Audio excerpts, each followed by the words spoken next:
अधूरी मोहब्बत, रक्त का वचन। अंधेरी रात थी, बारिश तेज हो रही थी। जंगल के बीच खड़ी वर्मा हवेली वीरानी और मातम की कहानी बयां कर रही थी। गांव वालों का कहना था कि हवेली में अदिति की आत्मा भटकती है, जो अपने प्रेमी से अंतिम वादा निभाने आई थी। आरव, जो एक साहसी लेखक था, ऐसे ही किस्सों की सच्चाई लिखने का शौकीन था। वह मानता था कि हर कहानी के पीछे कोई न कोई दर्दनाक सच छुपा होता है। हिम्मत के साथ वह उस रात अकेला हवेली पहुंचा, भीगी हुई लकड़ियों और टूटी छतों के बीच से गुजरते हुए। अंदर घुसते ही एक अजीब गंध से उसकी सांसें रुकने लगी। हवा में नमी और कोई अनदेखा डर तैर रहा था। दीवारों पर लाल रंग से लिखा था, प्रेम अमर है। तभी पीछे से एक धीमी आवाज आई, क्या तुम लौट आए हो?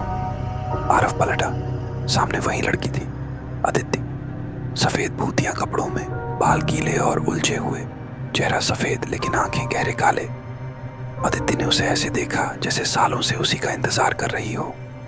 आरव के कदम खुद ब खुद उसकी ओर बढ़े। वह बोली, तुमने वादा किया था कि चाहे मृत्यु भी आ जाए तुम मुझे छोड़ोगे नहीं।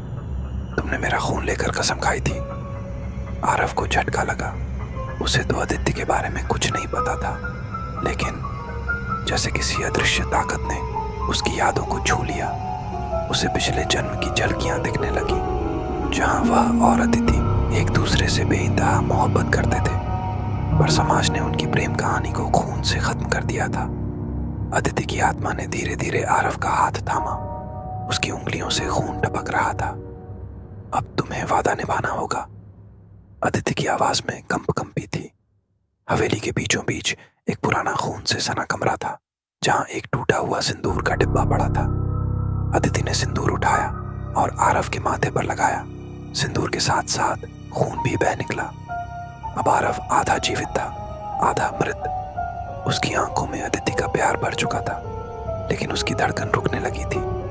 अदिति ने उसे गले लगाया और कहा, अब तुम हमेशा के लिए मेरे हो गए, इस जीवन में भी और मृत्यु के पार भी। अगली सुबह गांव वालों को हवेली के अंदर दो परछाइयां घूमती दिखी, एक लड़की और एक लड़का, हाथों में हाथ थामे, खून में सने हुए। हवेली के दरवाजे पर लाल अक्षरों में लिखा था, सच्चा प्यार मरने के बाद भी साथ रहता है।